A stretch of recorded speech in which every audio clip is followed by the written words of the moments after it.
আসসালামু আলাইকুম, কেমন আছো সবাই? আশা করি সবাই যার যার অবস্থানে খুবই ভালোই আছো। আমি আলহামদুলিল্লাহ আল্লাহর কৃপার মেহরবানিতে এবং তোমাদের দোয়ায় ভালো আছি। আজকে আমি আগ্রাবাদ বালিকা বিদ্যালয়ে নবম শ্রেণীর অনলাইন ক্লাসের ইসলাম ও শিক্ষা বিষয় নিয়ে হাজির হয়েছি। আশা করি নবম শ্রেণীর শিক্ষার্থীরা এই ক্লাসটি মনোযোগ সহকারে উপভোগ করবে। আজকে আমি দ্বিতীয় অধ্যায়ে শরীয়তের উৎস থেকে অর্থাৎ গত ক্লাসে আমরা শরীয়ত সম্পর্কে জেনেছি। আজকে শরীয়তের উৎস এবং যে শরীয়তের 4টি উৎস আছে, এরপরে প্রথম এবং প্রধান উৎস যেটি সেটি কোরআন, আল কোরআন সম্পর্কে সংক্ষিপ্ত একটু আলোচনার চেষ্টা করব। আশা করি তোমরা মনোযোগ দিয়ে এই ক্লাসটা উপভোগ করবা। তো কথা না বাড়িয়ে আমরা সরাসরি ক্লাসেই চলে যাই। তো দেখো, আগেই বলেছি আমি আজকে শরীয়তের উৎস এবং আল কোরআন নিয়ে আমরা আলোচনা করব। আমরা ইতিমধ্যে তোমাদের সামনে শরীয়তের উৎস শরীয়ত সম্পর্কে জানা দিয়েছি। শরীয়ত হচ্ছে ইসলামী জীবন পদ্ধতি। আজকেও আমি এটা একটু হিন্টস টেনেছি। শরীয়ত হলো ইসলামী জীবন পদ্ধতি, অর্থাৎ যেই পথ অবলম্বন করলে, যে রাস্তা অনুসরণ করলে, যে পদ্ধতি অ্যাপ্লাই করলে আমি আমার কাঙ্ক্ষিত গন্তব্যে পৌঁছতে পারি, ওটাই হচ্ছে শরীয়ত। এটা নিয়ে গত ক্লাসে চেষ্টা করেছি আমি তোমাদের সামনে এই সাবলীলভাবে আলোচনা করার জন্য। যারা ক্লাসে মনোযোগ দিয়ে ছিলে আশা করি তারা বুঝতে পেরেছ। তো আজকে আর ওইদিকে তেমন বিস্তারিত না গিয়ে আমি সরাসরি শরীয়তের উৎসের দিকে চলে যাব। তাহলে ওই শরীয়তের উৎস, শরীয়ত বলতে আমরা কি বুঝেছি আবার একটু করে বলছি। আল্লাহ তাআলা এবং তার রাসূলের আদেশ নিষেধ ও দিক নির্দেশনার সমষ্টি হচ্ছে শরীয়ত। অর্থাৎ এখানে আল্লাহ রব্বুল আলামিন, যিনি আমাদের প্রভু, যিনি আমাদের রব, যিনি আমাদের ইলাহ, সে আল্লাহ যে আদেশ নিষেধ আমাদেরকে প্রদান করেছেন, যে বিধিবিধান, যে নির্দেশনা আমাদের জন্য কি করে দিয়েছেন, ওটাই হচ্ছে শরীয়ত। এবং এর পরবর্তীতে আল্লাহর প্রেরিত রাসূল আমাদের প্রিয় নবী হযরত মুহাম্মদ সাল্লাল্লাহু আলাইহি ওয়াসাল্লাম আমাদের জন্য যে দিক নির্দেশনা প্রদান করেছেন, যে আদেশ নিষেধ আমাদেরকে প্রদান করেছেন, ওইগুলো সমষ্টি হচ্ছে শরীয়ত। অর্থাৎ প্রথমত আল্লাহ এবং তারপর তার রাসূল কর্তৃক যে বিধিবিধান, যে আদেশ নিষেধ, যে দিক নির্দেশনা আমাদেরকে দেওয়া হয়েছে আমরা ওই অনুসরণ করার জন্য, সেই পথটাই হচ্ছে শরীয়ত। সুতরাং আল্লাহ এবং তার রাসূলের আদেশ নিষেধ ও দিক নির্দেশনার সমষ্টি হচ্ছে শরীয়ত। তো সেই দিক বিচারে আমরা যদি একটু বিবেচনা করি, সেই দিক বিচারে ইসলামের প্রধান উৎস হচ্ছে, শরীয়তের প্রধান উৎস হচ্ছে দুটি। এটা আমাদেরকে সেই দিক বিচারে শরীয়তের সেই সুবাদে শরীয়তের প্রধান উৎস দুটি। সেগুলো কি? একটা হচ্ছে আল্লাহর বাণী তথা আল কোরআন। আল্লাহর বাণী তথা আল কোরআন, অর্থাৎ আল্লাহ রাব্বুল আলামিন আমাদের জন্য যে আদেশ নিষেধ, যে বিধিবিধান, যে দিক নির্দেশনা দিয়েছেন, ওটা শরীয়তের প্রথম বা প্রধান উৎস হচ্ছে আল কোরআন। আর হচ্ছে তার রাসূলের, অর্থাৎ আমাদের প্রিয় নবী হযরত মুহাম্মদ মুস্তাফা সাল্লাল্লাহু আলাইহি ওয়াসাল্লাম কর্তৃক যে আদেশ নিষেধ এবং যে দিক নির্দেশনা, যে বিধিবিধান প্রবর্তিত হয়েছে, অর্থাৎ যেগুলো আমরা মানতে বাধ্য, সেগুলো হচ্ছে ইসলামী শরীয়তের অন্যতম উৎস। আর সেটা হচ্ছে ইসলামের দ্বিতীয় প্রধান উৎস, সেটা হচ্ছে আল হাদিস তথা এটাকে আবার সুন্নাহ বলা হয়। সুতরাং আমরা এই সংজ্ঞা বিবেচনায়, অর্থাৎ আল্লাহ এবং তার রাসূলের আদেশ নিষেধ, দিক নির্দেশনা এবং বিধিবিধান, এই বিবেচনায় শরীয়তের যদি উৎস আমরা বের করি, তাহলে প্রধানত দুইটি উৎস খুঁজে পাই। একটা হচ্ছে আল কোরআন আর দ্বিতীয়টি হচ্ছে আল হাদিস তথা সুন্নাহ। তবে এই দুইটা উৎসের মধ্যেই শরীয়ত সীমাবদ্ধ নয়। এই কোরআন এবং সুন্নাহর বিধিবিধানের ভিত্তিতে, এই কোরআন সুন্নাহর স্বীকৃতি এবং নির্দেশনার ভিত্তিতে শরীয়তের আরো দুটি উৎস নির্ধারণ করা হয়েছে, যেগুলোকে আমরা বলি ইজমা এবং কিয়াস। আবার বলছি, এই কোরআন এবং সুন্নাহর এই নির্দেশনা এবং স্বীকৃতির ভিত্তিতে শরীয়তের উৎস আরো দুটি উৎস নির্ধারণ করা হয়েছে। একটা হচ্ছে ইজমা, একটা হচ্ছে কিয়াস। তো সেই সুবাদে আমরা সহজেই উপলব্ধি করতে পারি ইসলামী শরীয়তের প্রধান উৎস দুটি, তবে শরীয়তের মূল উৎস হচ্ছে 4টি। সেগুলো কি কি? এক নম্বর হচ্ছে আল কোরআন তথা আল্লাহর বাণী কোরআন। দ্বিতীয় নম্বর হচ্ছে সুন্নাহ। মনে ইসলাম যে নির্দেশনা আমাদেরকে দিয়েছেন, যে বিধিটা আমাদের জন্য দিয়েছেন সেটা হচ্ছে সুন্নাহ। এরপরে ইজমা এবং এর পরবর্তীতে যেটা সেটা হচ্ছে লাস্ট ওয়ান, সেটা হচ্ছে কিয়াস। তাহলে শরীয়তের যদি প্রশ্ন করা হয় শরীয়তের প্রধান উৎস কয়টি, তাহলে আমরা বলবো শরীয়তের প্রধান উৎস হচ্ছে দুটি, আল কোরআন এবং আল হাদিস তথা সুন্নাহ। আর যদি বলা হয় শরীয়তের উৎস কয়টি বা মূল উৎস কয়টি, তবে আমাদের সহজেই উত্তর হবে শরীয়তের উৎস হচ্ছে চারটি, তথা কোরআন, সুন্নাহ, ইজমা, কিয়াস।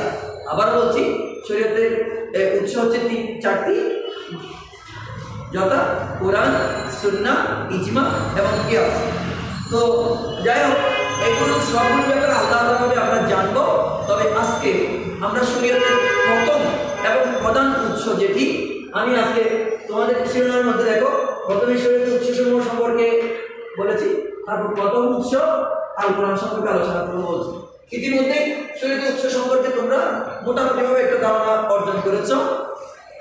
অর্থাৎ আল্লাহ এবং তার রাসূলের এই আদেশ নিষেধ দিক নির্দেশনার ভিত্তিতে শরীয়তের দুইটা উৎস, প্রধান উৎস আমরা খুঁজে পাই। একটা হচ্ছে আল কোরআন, একটা হচ্ছে আল হাদিস তথা সুন্নাহ। এবং এই কোরআন এবং সুন্নাহর স্বীকৃতি এবং দিক নির্দেশনার ভিত্তিতে আবার আরও দুটি উৎস নির্ধারণ করা হয়েছে, সেগুলো হচ্ছে ইজমা এবং কিয়াস। সুতরাং সেই সুবাদে আমরা শরীয়তের মূল উৎস খুঁজে পাই চারটি, কোরআন, সুন্নাহ, ইজমা এবং কিয়াস।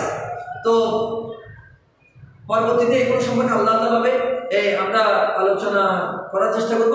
তবে আজকে প্রথম উৎস যেটা, সেই আল কোরআন সম্পর্কে আমরা একটু জানার চেষ্টা করব। আগে বলেছি শরীয়তের সর্বপ্রথম এবং সর্বপ্রধান যে উৎস সেটা হচ্ছে কিন্তু কোরআন মাজিদ। আমি লিখে থেকে দেখো, শরীয়তের সর্বপ্রথম ও সর্বপ্রধান উৎস হলো আল কোরআন তথা কোরআন মাজিদ।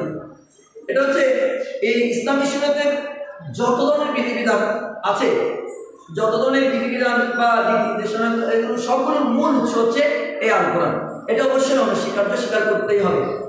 কোরআন থেকেই মূলত শরীয়তের অন্য বিধিবিধান বা এগুলো গ্রথিত হয়েছে। সুতরাং শরীয়তের সকল বিধিবিধানের মূল উৎস হল আল কোরআন, এটা স্বীকার করতেই হবে।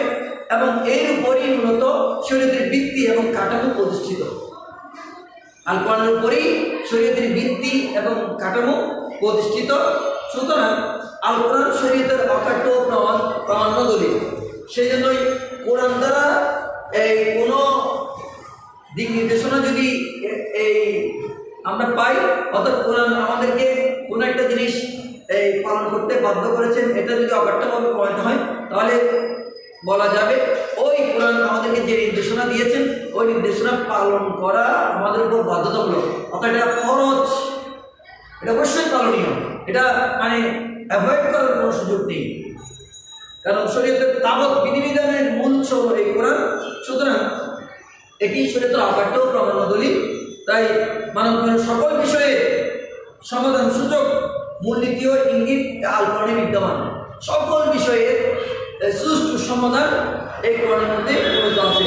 সেজন্য আল্লাহ রাব্বুল আলামিন কোরআনের পাখির মধ্যে এরশাদ করেছেন। অর্থাৎ এখন একটু আমরা কোরআনটা কি, এটা আমরা একটু ইতিমধ্যে হয়তো তোমরা জেনেছো, তারপর আর একটু আলোচনা করি যে মহান আল্লাহর পক্ষ থেকে হযরত জিবরাইল আলাইহিস সালামের মাধ্যমে আমাদের নবী, প্রিয় নবী হযরত মুহাম্মদ সাল্লাল্লাহু আলাইহি ওয়াসাল্লামের উপর যে আসমানি কিতাব নাজিল হয়েছিল ওটাকেই আল কোরআন বলা হয়। এবং এটার মধ্যেই তাবৎ সমস্যা সমাধানের এই দিক নির্দেশনা এই কোরআনের মধ্যে বিদ্যমান। সকল বিষয়ের সমাধানমূলক একটা মূলনীতি এই কোরআনকে আমরা সাব্যস্ত করতে পারি। সুতরাং এটাই শরীরের অকাট্য প্রামাণ্য দলিল, এতে কোনো সন্দেহ নেই। সেটা আমার কথা নয়, স্বয়ং আল্লাহ রাব্বুল আলামিন এই কালামের এই কোরআনের মধ্যেই বলে দিয়েছেন যে ওয়ানাজ্জালনা আলাইকাল কিতাবা, আমি এই আপনার উপর যে কিতাব নাযিল করেছি তিবিয়ানান লিকুল্লি শাই। আমার আল্লাহ বলেছেন যে যাতে প্রত্যেক বিষয়ে সুস্পষ্ট ব্যাখ্যা রয়েছে। অর্থাৎ আল্লাহ আমার নবীজিকে বলতেন, ইয়া রাসূলুল্লাহ, আমি আপনার উপর যে কিতাব নাযিল করেছি, ওয়ানাজ্জালনা আলাইকাল কিতাব, এমন একটি কিতাব নাযিল করেছি তিবিয়ানান লিকুল্লি শাই, যেটা যেটার মধ্যে সবকিছু সুস্পষ্ট বর্ণনা নিহিত রয়েছে। এটা মহান আল্লাহর পবিত্র বাণী। এবং এই কোরআনটা হচ্ছে সর্বশেষ এবং সর্বশ্রেষ্ঠ আসমানি কিতাব। এই কোরআন হচ্ছে সর্বশেষ এবং সর্বশ্রেষ্ঠ আসমানি কিতাব, এবং এটা আগেই বলেছি জিবরাইল আলাইহিস সালামের মাধ্যমে আমাদের প্রিয় নবী হযরত মুহাম্মদ সাল্লাল্লাহু আলাইহি ওয়াসাল্লামের উপর মহান আল্লাহ তাআলা নাযিল করেছেন, এবং এই কোরআনটি আরবি ভাষায় নাযিল হয়েছে। এটি শরীয়তের প্রধান উৎস হিসেবে এখানে মানব জাতির স্পষ্ট মূলনীতি ও দিক নির্দেশনা বিদ্যমান। আল্লাহ বলে, ওয়ালাকাদ সাদাকনা লিন-নাসি ফি হাযাল কুরআনি মিন কুল্লি মাতালিন, আমি অবশ্যই কোরআনের জন্য আমি অবশ্যই মানুষের জন্য এই কোরআনের বিভিন্ন উপমা বিশদভাবে বর্ণনা করেছি। অর্থাৎ মানুষের জন্য এই যত ধরনের আল্লাহ একটা নির্দেশনা দিয়েছেন, ওটা আবার আল্লাহ প্রমাণ স্বরূপ পর্যন্ত এই কোরআনের মধ্যে ব্যাখ্যা দিয়েছেন। সুতরাং এই কোরআনটাকে আমাদেরকে সবচেয়ে বেশি প্রায়োরিটি দিতে হবে, যেহেতু এটা হচ্ছে শরীয়তের প্রথম উৎস, এটা প্রধান উৎস, এবং সর্বোপরি এটা হচ্ছে মহান আল্লাহর বাণী, এটা আমাদের সৃষ্টিকর্তা মহান আল্লাহর ঐশী বাণী। সুতরাং এটা ভাষাগত দিক খুবই চমৎকার, খুব অলঙ্কার সদৃশ, খুবই সুন্দর সাবলীল ভাষায় এটা আল্লাহ রাব্বুল আলামিন আমাদের উপর নাযিল করেছেন, যেখানে কোনো অস্পষ্টতা নেই, যেখানে কোনো বক্রতা বা কিংবা জটিলতা নেই, বরং এটা খুবই সুন্দর এবং সরল ভাষায় এই কোরআনের মধ্যে মোটামুটি আল্লাহর নির্দেশনাগুলো আমরা খুঁজে পাই। অতি সাধারণ মানুষ থেকে শুরু করে সকল পর্যায়ের মানুষ সহজেই এটা গ্রহণ করতে পারে, এটা উপলব্ধি করতে সক্ষম হয়, বুঝতে সক্ষম হয়, এবং এই কোরআন থেকে শিক্ষা অর্জন করতে সক্ষম হয়। সেটা মহান আল্লাহর ভাষায় এভাবেই বলা যায় যে ফাইন্নামা ইয়াসসারনাহু বিলিসানিকা লাআল্লাহুম ইয়াতাযাক্কারুন, আমি তো কোরআনকে আপনার ভাষায় সহজ করে দিয়েছি। তোমরা জানো আমাদের প্রিয় নবী সাল্লাল্লাহু আলাইহি ওয়াসাল্লাম আরব ভূখণ্ডে জন্মগ্রহণ করেছিলেন, এবং আরব ওদের ভাষাই ছিল আরবি, এবং এই কোরআনটা নাযিল করা হয়েছে আরবি। আমার নবীজির মাতৃভাষা আরবি, সুতরাং আর এই কোরআনটা নাযিল করা হয়েছে আল্লাহর পক্ষ থেকে আরবি ভাষায়। সেজন্য নবী আল্লাহ রাব্বুল আলামিন নবীজিকে উদ্দেশ্য করে বলছেন, ইয়া রাসূলুল্লাহ, আমি তো কোরআনকে আপনার ভাষায় নাযিল করেছি যাতে তারা এই উপদেশ গ্রহণ করে, অর্থাৎ তাদের বুঝতে সক্ষম হয়, তাদের ব্যাপারে আমার যে নির্দেশনাগুলো আছে তারা সহজেই সেগুলো উপলব্ধি করে সেটা যেন তারা তাদের জীবনের পরতে পরতে কী করে অনুসরণ করতে পারে। সেজন্যই আমি কোরআনটাকে খুবই সহজ ভাষায় বা আপনার নিজের ভাষায় আমি নাযিল করেছি, আপনিও যাতে সহজে উপলব্ধি করতে পারেন, এবং আমার বান্দাদেরকে বা আপনার মধ্যে যাতে সহজেই এটা ব্যাখ্যা করে বুঝিয়ে দিতে পারেন, সেজন্য আমি কোরআন সহজ ভাষায় নাযিল করেছি। এবার আসি কোরআনের অবতরণ সম্পর্কে। তোমরা জানো এটি কোরআন হচ্ছে আল্লাহর বাণী। এটা আমাদের প্রিয় নবী সাল্লাল্লাহু আলাইহি ওয়াসাল্লামের ইহকালীন জীবনের বয়স যখন 40 বছর হয়, তখন আল্লাহর পক্ষ থেকে এটা সর্বপ্রথম নাযিল করা হয়। এটা মূলত সংরক্ষিত ছিল লৌহে মাহফুজে। এই কোরআনটি আমার সর্বপ্রথম একই সাথে এই পৃথিবীর নিকটতম স্থান বাইতুল ইজ্জা নামক স্থানে আল্লাহর পক্ষ থেকে এই কদরের রাত্রিতে, যে কদরের রাত্রের ব্যাপারে কোরআন মাজিদের মধ্যে বলা হয়েছে যে লাইলাতুল কদর ওমা কি অর্থাৎ লাইলাতুল কদর ইন্না আনজালনাহু ফি লাইলাতুল কদর, অর্থাৎ আমি এটি আনজালনাহু অর্থাৎ ইন্না আনজালনাল কোরআন, আমি নাযিল করেছি কোরআনটি কদরের রাত্রিতে। এই কদরের রাত্রিতে কোরআনটা নাযিল করা হয়েছিল লৌহে মাহফুজ থেকে। সম্পূর্ণ কোরআন প্রথম আসমানে, নিকটতম আসমানে বাইতুল ইজ্জা নামক স্থানে প্রথমে নাযিল করা হয়েছে। এরপরে সেখান থেকে এই বাইতুল ইজ্জা থেকে আমার রাসূলের জন্য বছর সূচনা থেকে একেবারে 63 বছর পর্যন্ত, অর্থাৎ দীর্ঘ 23 বছরে কখনো 1 আয়াত, কখনো 5 আয়াত, কখনো একটি আয়াতের অংশ, এভাবে করে করে কখনো একটি সূরা, এভাবে করে করে সময়ের প্রয়োজনে, অবস্থান নিরিখে, পরিস্থিতি বিবেচনায় আল্লাহ রাব্বুল আলামিন এই কোরআনটি এই বাইতুল ইজ্জা থেকে দীর্ঘ 23 বছরে ধাপে ধাপে আমাদের নবী সাল্লাল্লাহু আলাইহি ওয়াসাল্লামের উপর নাযিল করেছেন। এটা কদর রাত্রে একসাথে নাযিল করা হয় এবং পরবর্তীতে ওই বাইতুল ইজ্জা থেকে ধাপে ধাপে এই কোরআন নাযিল হয়, এবং এই কোরআনটা সম্পূর্ণরূপে নাযিল হতে সময় লেগেছিল এই দীর্ঘ 23 বছর। সর্বপ্রথম যে কোরআনের আয়াত নাযিল হয়েছিল সেটা হচ্ছে সূরা আলাকের প্রথম 5 আয়াত। সবাই মনে রাখবো অবশ্যই। সর্বপ্রথম কোরআনের যে অংশটুকু নাযিল হয়েছিল সেটা হচ্ছে আমার রাসূল হেরা গুহায় নিম্ন অবস্থায় রাসূলের উপর প্রথম যে কোরআনটা নাযিল হয়েছে সূরা আলাকের প্রথম 5 আয়াত, যে এই কি সূরা আলাকের প্রথম 5 আয়াত নাযিল হয়েছিল, যে এবং এই সম্পূর্ণ সূরা হিসেবে সর্বপ্রথম নাযিল হয়েছিল কিন্তু সূরা ফাতিহা। এটা আমাদেরকে ইয়ে করতে হবে। এবং এই কোরআন সম্পর্কে আল্লাহ তাআলা কি বলেছেন, ওয়া কুরআনান ফারাকনাহু লিতাকরাহু আলান নাসি আলা মুকসিন ওয়া নাযালনাহু তানজিলা। আর আমি খন্ড খণ্ডভাবে কোরআন নাযিল করেছি যাতে আপনি তা মানুষের নিকট ক্রমে ক্রমে পাঠ করতে পারেন, এবং আমি তা ক্রমশ এভাবেই নাযিল করেছি। সুতরাং এই অন্যান্য আসমানি কিতাব তো আরও আছে, আসমানি কিতাব তাওরাত আছে, জাবুর আছে, ইনজিল আছে, এইগুলো কিন্তু আমার আল্লাহর পক্ষ থেকে স্ব নবীদের উপর, অর্থাৎ যে কিতাবটা যে নবীর উপর নাযিল হয়েছে এগুলো কিন্তু এক ধাপে নাযিল হয়েছিল।